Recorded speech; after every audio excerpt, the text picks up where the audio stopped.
Arthur, a voluntary abductee. Arthur called me in January 1993 at the suggestion of a woman to whom he had spoken about a dramatic UFO sighting at age 9, which had been experienced by other members of his family as well. She was familiar with my work with abductees, and Arthur was curious to explore the incident further. Arthur was 38 when he called me, a highly successful young businessman with beautiful homes on both coasts, deeply committed to the democratization of capitalism, creating a sustainable environment, and protecting the future of the planet. He and other members of his family attribute his remarkable degree of social and ecological awareness and sense of responsibility to the profound and lasting effect of his experience at 9 years old. I have selected his case, the investigation of which has only just begun, to conclude the series, because I believe it offers a positive example among the possible human futures that lie before us. To a large degree, it is our collective behaviors, as expressed through institutions, that impact the Earth's ecology most profoundly. Among these institutions, for-profit business corporations, which impact every part of the globe, are perhaps the most powerful agents of planetary destruction that human beings have created. On the other hand, corporations administered mindfully, with an enlightened awareness of their relationship to the Earth's environment, may help to arrest devastation and become one of the most important instruments available to us for restoring and preserving the health of the planet. If, as Arthur believes, his alien encounters were instrumental in the evolution of his sense of personal and corporate responsibility, he and others like him have much to teach us about what purpose may lie at the core of the abduction phenomenon. Our contact with Arthur, who travels a great deal in connection with his work, has been limited to an initial interview, one hypnosis session, and a few telephone calls. He was able to attend one support group meeting several days after the session. Arthur is the fifth of 6 children of a prominent conservative Roman Catholic East Coast family that includes many successful judges, lawyers, and businessmen. His father was a successful attorney and his mother a real estate mogul. He has a very large extended family, which he describes as quite traditional and also extremely close. He and his siblings were raised as spoiled rich kids, Arthur says, and there were maids and servants to attend to most of his basic needs. He suggests that some of his values may have come from those who worked in the household, who were just really good people. Arthur has spent much of his life on a huge rural estate that his family has owned for over 100 years. The incident from when he was 9 years old took place near the estate. He recalls no traumatic incidents of any kind in the bucolic setting in which he spent his childhood. Arthur grew up with a passionate love of nature and spent a great deal of time in the woods and fishing in and around the family estate. For as long as he can remember, he has had a special relationship to animals. Whereas his grandfather and great-grandfather would shoot and stuff animals, Arthur, like a kind of contemporary St. Francis, says he would communicate with animals, including porcupines, skunks, woodchucks, rabbits, and birds. To illustrate this, he told us a story that took place on his ex-wife's farm. She had many rabbits on the farm, and they trained the rabbits to be affectionate by lying down on the ground, with your chin on the floor. At that height, the rabbits would not be afraid of a human being. Then they would be incredibly quiet, and the rabbits would grow curious, come closer, and let you scratch their heads. Rabbits, Arthur said, have a muscle behind their ears, which they cannot reach to clean or massage, but which gets tired. So if you just put this finger between the ear and this one on the outside, and you go like this demonstrates in the air the scratching one rubbing movement, eventually they just get so trusting, they put their chin on the ground, and it's a state of zooz. A way to describe this: in this euphoria, Arthur said, the rabbits will lick your nose, and if you continue to zooz their heads, they just get totally zuzzed, and it creates that bond. Arthur told this story in the first half hour of our time with him as a kind of analogy to illustrate how to communicate with alien beings. The way you communicate with these beings is telepathically, but the only way that you can achieve that telepathy is by eliminating fear. That fear will block it. You won't be able to communicate with them until you can get rid of the fear and other negative emotion. If you feel negatively, if it is fear or anger or destructiveness or anything like that, they don't communicate that way. They simply want to be communicated with by not being feared, and that is the kind of reason they have a difficulty with humans. The beings, Arthur believes, are trying to induce that kind of euphoria. Perhaps the light does it, but one way or another they can induce that. They are speaking a different language, but if you react with fear, negatively, they just can't. But if you don't react with fear, you can communicate with them, and the communication is in itself incredibly inspiring. I don't know how to describe it, but I know at least my family thinks that it has affected my life in the way that I treat society and my commitments to different causes and stuff. Arthur can also zooze fish, he said. I know how to zooze a trout out of a stream. Rabbits and other animals think in as profound a way as we think, in their own way, he said. You know it is beautiful in its own sense because it is so trusting, and there is a tremendous amount of love and trust and affection.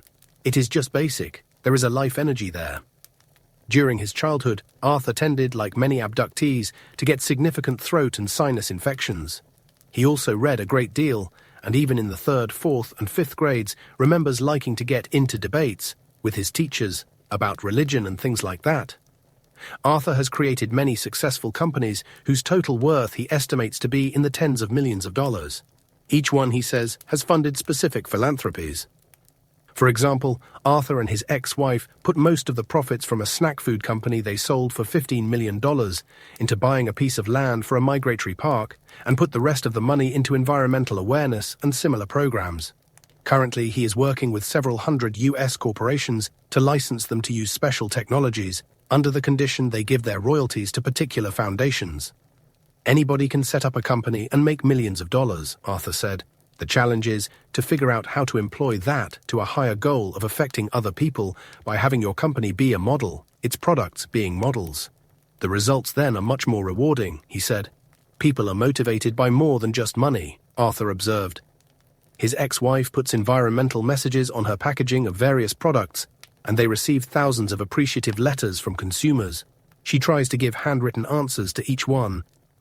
But although this may be worthwhile, it is selfish, he says, because you get more out of it than what you are putting into it. An article in a New England newspaper in March 1993 described in detail the creative business activities of Arthur and his ex-wife. The article told of imaginative recycling schemes, including a recycling program for the homeless, a new conversational packaging technology Arthur had conceived, and little essays about the environment on the packages. The article contained a quote from Arthur's mother-in-law, who calls him indefatigable, and the sort of individual you wind up begging to take your money and put it into his pocket. In our most recent contact with him in August 1993, he called to check in and ask when the next support group meeting would be. Arthur told Pam that he had licensed his new packaging technology to several major food store chains. He said he has lots of projects that are in good shape, including neighborhood gardens, a project for more democratic capitalism, and a Women's Discovery Foundation he is funding out of the profits from selling the new packaging technology. Arthur believes that homelessness and environmental destruction are critical issues. To understand what it was like to be homeless, he lived on the street for a while as a homeless person. Ozone depletion and out-of-control population growth are to him two primary threats to the Earth's ecology. Out of his own pocket, Arthur has been funding trim-tab pieces of legislation that might constructively impact the environment on a worldwide basis. He also makes a tremendous commitment of time dealing with politicians whom I am not crazy about on these issues. He has worked tirelessly to put environmental and human rights considerations and standards into important international trade treaties and agreements as well. A year ago, Arthur said, he knew little about the federal government or the world trade system, but something made this a priority, and I have committed an incredible amount of time and money to just help influence everything from congressional elections to getting groups that are usually contentious or adversarial at best, like the unions and a leading industrial organization, to get together. I don't even know them. These are total strangers. And I don't even know why. I know that this will make sense, and I know it is a necessary thing to have to do it. But it is like, okay, this is just like what I am doing. Arthur says that he is totally in love with his ex-wife, Alice, still, and she remains my best friend. They separated without contention because she wanted to live on a farm, and I just can't live on a farm. I think that the way you love somebody, he said, is to do everything you can to help them fulfill their potential, and to be as happy and healthy as they can. And when they are happier and healthier, that is just going to generate more love back. One of Arthur's former girlfriends, and Alice, he said, are deeply close to each other and concerned for each other's feelings. That is kind of the way for most of the people who I am close to in my life, male and female and just friends. From the time Arthur was a small boy and continuing into his teenage years, He says he would sometimes lose periods of time and come home late. He knew the thousands of acres of the family estate very well. Nevertheless, he would sometimes find that the hour was later than it should be and discover himself facing in a different direction than he expected.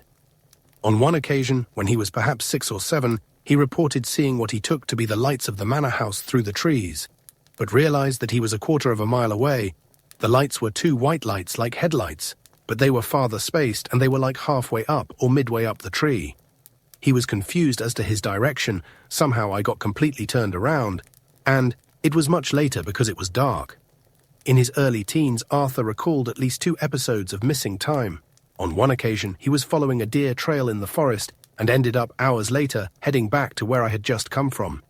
He says that when he remembered seeing the alien beings during the episode when he was 9, they seemed to him like old play friends. The central UFO-related experience of Arthur's life occurred in the summer of 1967, when he was 9. Although we explored this episode in detail under hypnosis, Arthur recalled a great deal consciously in our first meeting. He, his mother, his older sister, and 1 or possibly 2 of his brothers were returning home toward the family estate after seeing a movie in a nearby town. He figures the movie must have been a comedy, because my parents never did take us to anything except comedies. His mother was driving, Arthur and his sister were in the back seat, and his younger brother and perhaps 1 older brother were in the front seat. As they were driving along on a dark country road, his mother said, "That plane is flying awfully low." Then she said in a worried voice, "That is not a plane," and made everybody get down in the car. I saw her hand come down and kind of push us down. We were wired on candy, he said, and thought, this was going to be pretty exciting for me at least. Arthur and his sister were in the well in front of the back seat, and he reported seeing an object about 100 to 150 feet above the car. It had lots of different lights, but I couldn't tell you what colors any specific light was. It was just different colored lights. The light was coming in my mother's window and my window, and Arthur found it peculiar that the light came down to the ground but seemed to create no shadows. All the air was lit up, but Arthur knew the object he had seen was the light source. It was the most incredible light. If there is such a thing as pure white, totally pure, and it was everywhere. The feeling in the light was like swimming and being in water and having the water being phosphorus. He saw different lights on the object, like Christmas tree lights, but there weren't bulbs. He recalls specifically seeing red, white, and a pinkish-violet color. Arthur's mother and younger brother were intensely afraid, while his sister was mystified, but he felt mainly excitement. There was absolutely no fear. In fact, it was the exact opposite. It was complete euphoria, that is the only way to describe it, better than the best sex or the best anything you could have, better than fly fishing for a week. His sense of the encounter was difficult to describe, almost completely benevolent. The perspective from which Arthur recalls seeing his family seemed odd to him, as if the car were a convertible and he could look down on them into a car without a roof. His mother must have pulled over because the car was stopped at the side of the road. As he crouched down in the well, Arthur thought to himself, this is really cool. Then he experienced some sort of thought communication from the object. These thoughts were being offered is the best way to describe it. He says he was told, you are going to get more, and the way you can get more is by not being afraid and by being receptive, a million different things at the same time. It is so difficult to describe. There was almost a sadness that it couldn't be learned, but a gladness that it was being learned. The more receptive he could be, and the less he would be afraid, the greater the understanding, the more profound it felt. He could not recall then seeing the beings, but thought of them as little playful angels, light beings that had features, but not really definite features. At this moment, Arthur began to feel slightly anxious for the first time in the session. Just a gut feeling. His consciousness seemed to split away somewhat, and he felt, like when I am communicating this, I am not here, and it is like someplace else. Yet for Arthur it was not a threatening kind of fear. It's that it's awesome. I can't understand it. Big is such a dumb word, but it is so big. The subjects he felt the beings were trying to communicate were so kind of new and big and just incredibly beautiful, but just massive and not what I am used to. I have a little mind like this, and they are kind of dumping a lot of water and it is pouring over the sides, so you are like, whoa, you know what I mean? Arthur felt that his anxiety and the mild dissociative experience he had just had were serving to slow down the velocity of the information that was coming to him. They, the beings, know they can overwhelm us, he said, and the anxiety is the block or the thing that is in between. If they blow us away or scare us to death, then they can't communicate actually. Arthur is not certain how long the car was stopped. It took about 20 minutes to drive to the manor house from the movie, which he estimates probably let out at 8:30 or 9. His grandmother was waiting for them and would probably have been upset had they come back more than 2 hours late, so he estimates that incident involved no more than 1 or 1.5 hours of elapsed time. Normally, we would have stopped for ice cream. Arthur does not recall just how the trip home was resumed. No one spoke in the car, and his mother did not ever tell her mother or her husband about the incident. He found this unusual because, in my family, if you buy the wrong shoe size, we talk about it, so that it is incredibly unusual in our family because we talk about everything. It seems that no one who was present that night talked of the incident for 25 years, until a huge family reunion in the summer of 1989, in which hundreds of members from the various sides of Arthur's family gathered to commemorate the 100th anniversary of the family estate. During this event, Arthur's sister Karen came up to him and asked if he remembered anything about that night driving home from the movies. At first he could not remember anything at all, and she asked then, "Does Mum remember any of this?" He could not answer that either, so Karen described her perspective of what had happened that night. "She told me a bit, and then it was like a trigger, like it set off bits, and then my bits set off her bits." According to Arthur, Karen told him that an incredible light filled the car, and their mother was very scared. Other details conform to Arthur's account given above. Karen, he says, remembers angels. She has a thing for angels. Pam spoke with Karen on the telephone 4 weeks after our initial meeting with Arthur. Her account is similar to his, except that she remembers the light as bluish-white. As Arthur had said, its brightness made it possible to see the inside of the car as plain as day. Karen's reaction was one of amazement, and she is open to the possibility of alien abduction experiences, but does not recall further details herself.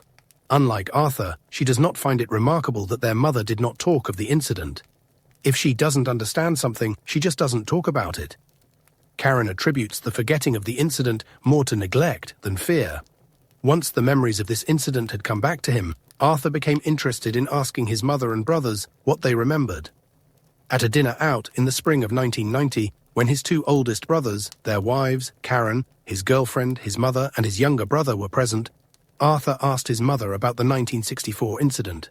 She said she saw a cigar-shaped vehicle, like a dirigible, with lots of different lights that was going at the same speed as the car. She was scared to death, though mostly for us. My mother is pretty much that way. She remembered pulling over and trying to get the children down below the seats. Arthur's younger brother's memory was similar to his mother's. He too was very scared, remembered the light and being stuffed down in front of his seat. The 2 other brothers did not recall the incident and may not have been present. Arthur had met Donna, the girlfriend who was present at the family dinner soon after the summer family reunion. She told him of an incident from her childhood when she saw an angel on her windowsill and that she continues to communicate with angels. She told him that all her life she had dreamed of meeting someone like him. After this, he told her of his experiences and she encouraged him to explore them more fully and encouraged him to contact me. Donna also believes that Arthur's involvement in all these different projects and such and causes is related to his UFO experience. Donna and my sister have been the 2 people to say that I am the one who has to find this out because they think it has affected my life the most. And, I am curious if I would have been a different person without it. Arthur has the sense, related to information he received during his UFO experience at age 9, that there is something that I am supposed to communicate, but I don't know what the message is. The 9-year-old experience is the trigger or the key to something else, something that is important for other people. And it is simple and elemental, and it is like in me, but I don't know how to communicate it. The regression was scheduled for March 25th to fit Arthur's travel schedule. After our last meeting, Arthur had talked with Ted, the brother who had not been at the dinner in the spring of 1990. Although Ted could not recall whether he was in the car at the time of the 1964 incident, he was 100% convinced that there was something significant there. Ted is inclined to think that he was there. Simply because he's such a traditionally conservative Republican person, and wouldn't normally believe in UFOs or anything, but he's absolutely convinced they exist. Arthur told a strange story of photographs that his great-grandfather, who was one of the early photographers in this country, had taken of elves and little people, with chins pointier than humans, set in rock formations. Arthur suggested that they were probably little clay models that his great-grandfather, who was a creative inventor, placed in these formations and then photographed. But what is less clear is the source of his ancestors' inspiration for this activity. Perhaps, Arthur suggested, his own imagination had made some sort of connection with the little people he had seen in his great-grandfather's photographs. In any event, the photographs left him with the impression that, I met little people. Ted is also just so convinced that these people exist. For him to agree to that is like getting Richard Nixon to do it. Before beginning the regression, Arthur reiterated his conviction that, there's some message I'm supposed to get. At the beginning of the relaxation session, I set the stage by taking Arthur back to the night of the incident when he was 9 and asked him to report any feelings, images, or bodily sensations that occurred. The movie, he now reported, was The Mouse That Roared with Peter Sellers, and I think we ate a lot of junk, like popcorn and stuff. He also reported once more who was in the car and what his mother was wearing. She said something like, there's a plane flying awfully low, but soon, in a nervous voice, she said, that's not a plane. The large craft had lights that went across like a T almost, but they fanned out on the back. Arthur saw red and green and yellow. His mother put her hand behind her seat and told the children to get down on the ground. But I remember thinking that was so cool, whatever it was. The craft came from behind the car to the left, out of nowhere, and just plopped down right on top of us, perhaps 50 or 100 feet above, and seemed to fill the whole sky. With conscious recall, Arthur had not been able to make out details of an actual vehicle, but now he described something like ribs, a hatch, and seams. And the vehicle seemed to be made of a really shiny light metal, like metal when it's superheated. It appeared as if the thing itself was lit, was the source, and in addition had little points of light. Again, Arthur said, this was the coolest thing I've ever seen. I was ready to go, he said, and I wasn't going to stay behind the seat for sure. The light from the craft flooded the car and the air around it, and it seemed as if the car was in water. The light was everywhere, and there were no shadows. Arthur said he could see his mother, brother, and sister, who were like crumpled down in front of their seats, although he could see his younger brother, Peter, below the front seat. Arthur did not see another boy in the car, which made him doubt there was anyone else in it. Next, he described the car being off the road on the ground, but he still could not recall a moment when his mother pulled off. He could see nothing then except the light, and had the sense of the car being below him and the feeling of being lifted. I sensed in Arthur a tightening or tension, and his critical mind beginning to work harder. I encouraged him to stay as much as possible with his sensations and raw images, without judgment or trying to figure things out. There is a moment in the session I cannot pinpoint when he seemed moved virtually to tears as he realized the car was no longer on the road and he was in unfamiliar surroundings. Arthur experienced many different feelings, including being scared, but something was telling me not to be afraid the whole time. As incredible as it seemed to him, Arthur had the sensation that he was being lifted up above the car, and I couldn't talk to anybody, for they were huddled safely in the car, and he knew they couldn't hear me. Then and now he felt just confusion. It was like all the cells in my body were moving up, but my body was staying where it was, and it was separating. This feeling of not being even part of my body anymore seemed to be the source of Arthur's fear. He could see his mother and brother in the car, but he could no longer see his sister in it. But his perspective was as if, on top of the car and looking down through its roof. Still confused, he believes that somehow he went through the roof of the car, but I can't remember how I got through there. Then a message came to Arthur, like they're concerned and they don't want to hurt me. They can tell I'm afraid, and this communication definitely helps to calm him. Then, the source of the communication is not clear at this point. They're trying to tell me there's a thread, like a spider thread, and that it's between us, but it's really fragile. Don't be afraid, or it will break the thread, he was told. I asked if this were a literal physical thread or a metaphor for some sort of connection. Arthur could actually see a light like a thread, a spider's thread that's lit in the sky, surrounded by black. Then he reported seeing more than 6 little lighted beings clustered all together, who were telling him not to be afraid and not to break the thread with his fear. I asked Arthur to describe the beings. They looked like an embryo, he said, just little gentle things. They were luminescent and semi-transparent, with large heads and small bodies, little skinny arms and little fingers, maybe not 5 fingers. In addition, he saw little legs, smooth faces with a little mouth, little noses, and no hair. Like babies, like embryos, he said again. The eyes were all black and rounder than ours. The beings seemed to be so close to each other they're touching each other, Arthur noticed. They're discreet, but their arms are always touching each other. It's like a bunch of rabbits. They huddle like rabbits. I asked Arthur what was holding him in the air, and he said it was the thread, which he estimated to be perhaps 1/8 of an inch in diameter, like a kite string, maybe. It connects me, but I don't know how it connects to me. The beings seemed pretty funny looking, yet just cute in the way they behave. They're like bunnies, he said. They don't want to harm anybody. Bunnies don't want to harm anybody. They want to play. Although I could break it if I wanted to, he felt the beings pulling him upwards on the thread, lifting him into the room as if on a rope or something. The thread was like an arc, or half an arch. He went up it along a curve with darkness underneath. I couldn't have walked up because it was too steep, and I wasn't walking. I was going up on an angle. Arthur found himself in space. I could see stars, and it was like this really smooth kind of beveled thing. This was the first explicit statement that he was being drawn toward the craft. Looked like a round edge, like if you took a shallow bowl and put it upside down, really shallow bowl. It had the appearance of buffed stainless steel. The thread or string seemed to be bathed in a light that was everywhere, and as the beings were telling him not to be afraid, Arthur was just going along it, standing erect, pulled as if by an unseen force. The string seemed to go into the craft, like a phone line or something. Arthur could now see the beings inside the craft, which I found confusing as he seemed to be able to see them while he was ascending on the thread. They were never down below, he said. I could see them through the string, but they were in a bubble of light, and it is probably in the steel thing.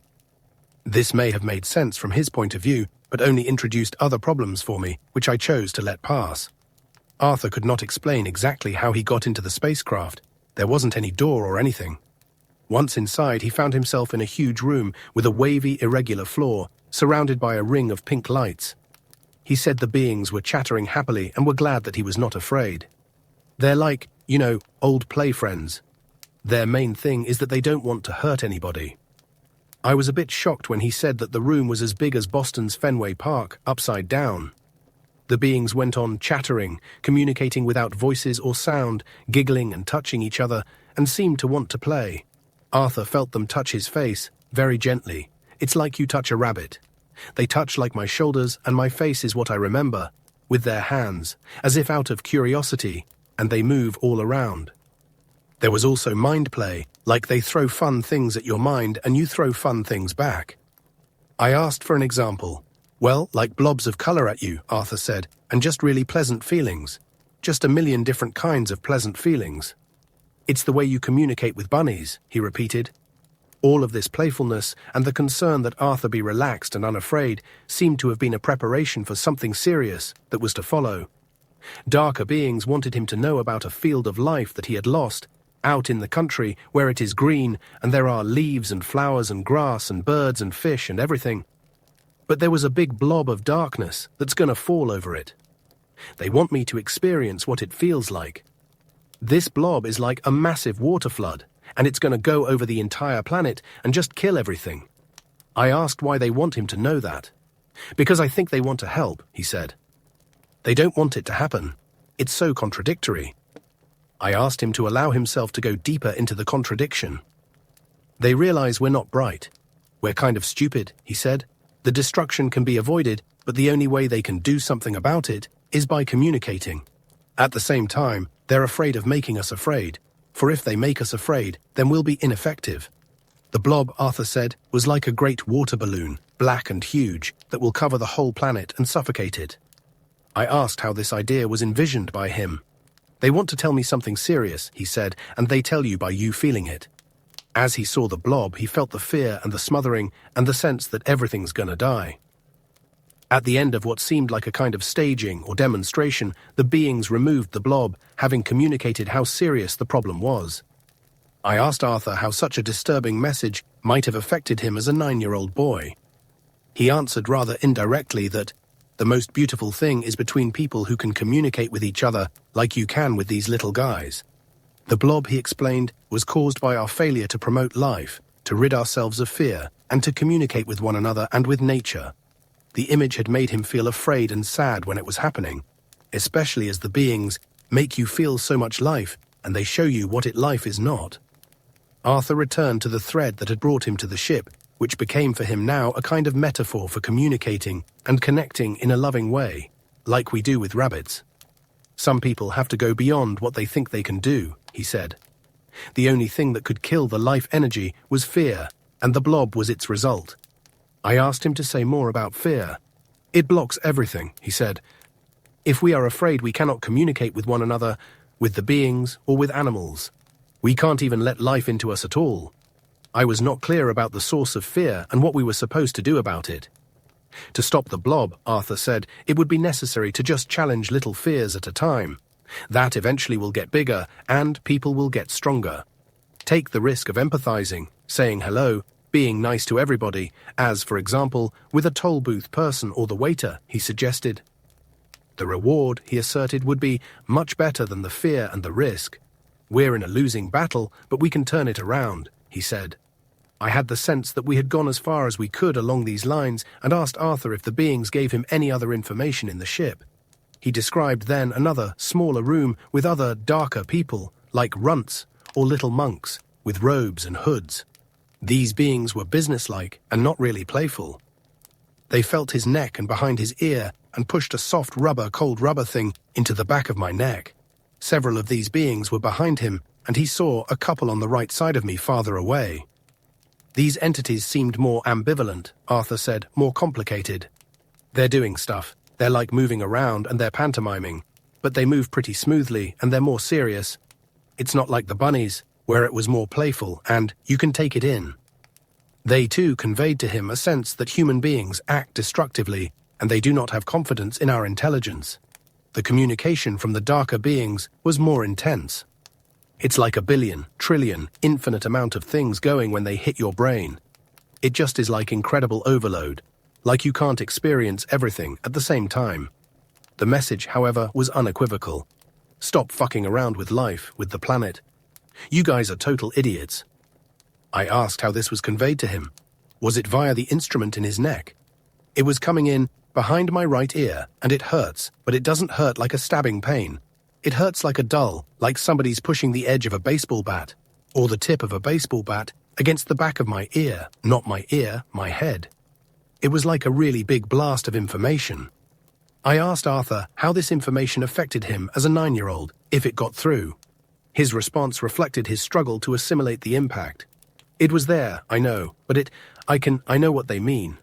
Yeah, I guess it did. It went from like playful and nice to like, I don't know, like you have to be serious. You gotta be, this is important, this is serious. But the feeling is like a shock. I asked him to say more about the shock feeling. It doesn't hurt, he said. Just your entire brain, every cell lights up, or you see you're in this like infinite plasma of incredible light particles. It's not like a lightning bolt, but it's a feeling that's communicated. What feeling? I asked. Like a roller coaster where you're at the top and they drop you off and you're free falling. You know, it's like, whoa, this is definitely no kidding around. They want to make sure you get it, I said. Yeah, he said. It's like they were grabbing your collar and just slapping you around a little bit but not hurting you, just to say you got to do this and you have to talk to everybody else. You have to get it across to other people. You have to teach teachers. This was the end of the lesson. Other than the pressure of the instrument in the back of his neck, he described no other intrusive procedures. He compared the dark people with the lighter ones. The dark ones had more intelligence or information, and the little people were simpler or just more gentle. But the dark ones respected or admired the little people, who were even higher up in a way. They were revered more. I asked Arthur if he could describe the faces of the darker beings. Like deep furrows, brows, eyes, but dark eyes, deep-set eyes, kind of old, he said. They wore hoods and dark robes and were squat in appearance. The communications of the dark beings, he added, were just too overwhelming, requiring a long time for us to sort out what they were conveying. so they needed the little people to communicate little things at a time. We were coming to the end of the session, and I asked Arthur if he could describe anything about the return. He could not, and reported only that his mother was still hunched down on the front seat as he came back to the car. She was like frozen. His brother and sister were now there as well. Arthur does not remember his mother starting the car up, but I remember us not talking. We didn't talk, which was, for my family, really weird. We're pretty gabby. None of us talked the whole way home. He says he could not remember at that time what had happened to him. They may have arrived home an hour or an hour and a half late. Arthur said then that he had had an experience during the summer just past on the family estate. Without knowing quite why, he had arranged his entire schedule so he could spend 2 months there. I had to go there for another blast. One day while he was fishing, there was, he says, another blast, and he believes he may have lost as much as 5 hours. He slept in a far room of the manor house that night, and his dreams, which he cannot recall, convinced him that he had had another powerful experience, but we would have to postpone its exploration to another time. Looking back at what we had done in the session, Arthur said the impact of his childhood experience left him with the feeling that he was part of a puzzle and had to do what he could to stop. Arthur asked to be introduced to other people who were part of the puzzle to see if the thread could create a synergy. If several of us get together, it's like 100, he said. He agreed to come to the support group 4 days later. Arthur spoke further of the problem of dosage. The way the beings communicate, he said, we can only absorb so much. When we get to the threshold of fear, we resist absorbing it all. I asked Arthur how he held what he had uncovered today. It's completely confusing, he said. Intuitively, I believe it, he said, but I don't intellectually. He had struggled during the regression with the temptation to flip into fear. The fear is never gone. It's always there, he said, but, referring to my presence, it's like having somebody hold your hand through an operation. You have to overcome the fear and not let it take you. The blob, he recalled, was to make you feel how overwhelming it's going to be if we don't, just how important it is. The task now was to get those blasts across to everybody else, he suggested to me. Pam spoke with Arthur on the telephone on March 31st, 2 days after he attended the support group. He was struck by how much anxiety there was in the group and how little of the sort of empathy with the aliens that he feels was expressed. He attributed this in part to the secure and happy childhood he had had. Arthur felt comfortable with the outcome of the regression and even told a few friends about it. But he did not tell his sister the details of it, so she would not be contaminated, i.e., have her credibility as an independent witness influenced by what he reported. He noted that her philosophy of life is similar to his, and wondered if this were because she too has had abduction experiences. Since the relaxation session, he has felt more convinced than ever of the message he received from the alien beings, and more determined than ever to do what he can to help. Discussion. The for-profit business corporation is one of the most powerful institutions for getting things done that human beings have invented. The impact of corporations is felt throughout the planet, affecting virtually every aspect of its life. Corporations can be agents of continuing ecological destruction or a potential source of benefit for human beings and the life of the Earth. Arthur is a business leader of extraordinary vision. His life has become a model of corporate responsibility. Everett, Mack and Orisic, 1993. On his own and in partnership with others, he has committed his time, energy and financial resources to preserving the Earth's environment. He has done so through activities which range from local recycling to political efforts at a national and international level aimed at making sure that the Earth's environment will be protected and sustained. What seems remarkable is that Arthur and members of his family appear to believe that his social and environmental concerns and vision are intimately related to his childhood UFO abduction experience. He wonders if I would have been a different person without it. Certainly the information that came across to him so powerfully during the abduction experience, some he had recalled consciously and uncovered more fully during the hypnosis session, was completely consistent with the unusual life he has led. Arthur reported that the alien beings communicated information to him about the danger facing the Earth's ecology, the need for open, loving communication, and the necessity of ridding ourselves of fear in order to most effectively address these concerns. This message was received so powerfully that it seemed to reach every cell in Arthur's body. A dark blob that smothered the life of the Earth was shown to him as an image of its potential fate. "Stop screwing around with life, with the planet," he was told. "Do what you can to stop the destruction and promote the life of the Earth." In addition, his mission would be to be a teacher and to teach teachers to communicate the information that seems to have been literally blasted into his soul during his abduction experience at age 9, and perhaps in others. Surely that is how he has lived his life. Powerful metaphors run through Arthur's case. The thread that apparently brought him in an arc from the car to the spacecraft is also a symbol of loving connection between living beings. Arthur makes an analogy repeatedly between the way he knows how to communicate with animals, his zuzzing rabbits, for example, and the open, loving way that it is necessary to relate to the alien beings. Indeed, he even likens the little people he has encountered since childhood to bunnies. The way Arthur seems to have been able all his life to connect with the spirits of both wild and domestic animals seems in some way intimately linked with his fearlessness, as compared to the resistance of other members of his family who were present during the 1963 incident, in accepting the presence and message of the alien beings. There are other interesting aspects to Arthur's case. His experience at age 9 involved two distinct types of beings: light, somewhat translucent, little people who were playful, loving, and altogether friendly, and darker, more serious entities that seemed somewhat like the familiar greys. These two types seemed to work together in a kind of good cops bad cops manner, the little people helping Arthur to overcome fear and to develop a joyous, open consciousness, while the darker beings delivered the powerful, disturbing message. This division seems to be found in other cases. Typically, children are prepared through manifestly light, playful, and loving connection with friendly beings for later, more serious, or even threatening communications and projects that are carried out by sterner, more determined entities. Arthur's case is also interesting from a mental health perspective. His childhood seems to have been uniquely secure and free of trauma or troubled relationships. There is a conspicuous absence of psychopathology in his history or contemporary mental state. Indeed, he seems remarkably stable and balanced, while at the same time highly creative and innovative. It would even appear that it was Arthur's sense of inner security, a kind of adventurous attitude toward life already in evidence in his fearless excitement when he said he saw the UFO come down over the car. This is really cool.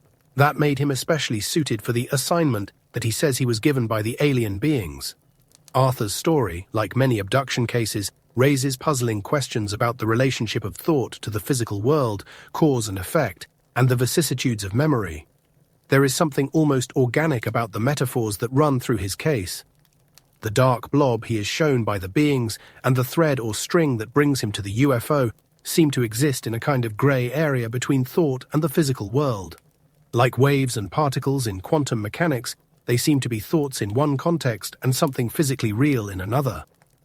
They are not simply one or the other, thought versus something physical, but rather are both depending upon the context. The blob seems to be something that really destroys the Earth, more real than a metaphor, but it is also an image or symbol, staged by the beings in Arthur's mind, to bring about a particular effect. The thread brings Arthur physically to the ship, but it is also a powerful symbol of relationship and connection. Even the association between the bunnies on Alice's farm and the perception of the light beings as bunnies, or the relationship between how to zooz a bunny or open to an alien, seem to be organic linkages, closer or more intrinsic somehow than mere analogies. What this may bring us to is the relationship between thought and the physical world, two domains that have been kept radically separate in the Western worldview. But in Arthur's case, thought and physical reality seem inseparable, as if one could give rise to the other in a generative fashion that we do not understand. Perhaps consciousness itself represents a kind of creative source, a ground of being from which both thought and the physical world ultimately derive. I also wonder about what is cause and what is effect in Arthur's abduction experience.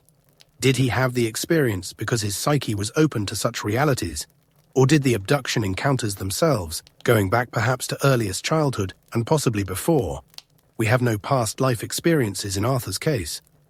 Bring about the flexible and visionary state of his mind. It may be that the very category of cause and effect is too linear and is not useful in such instances.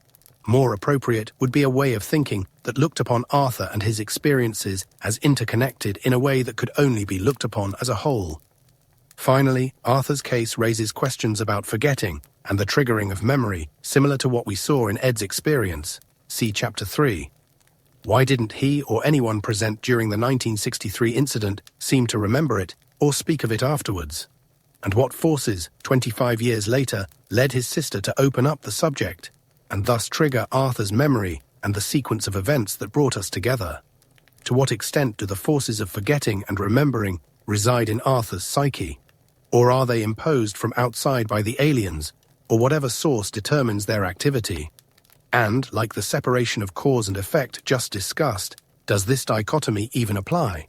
These are but a few of the many questions and mysteries into which cases like Arthur's seem to lead us.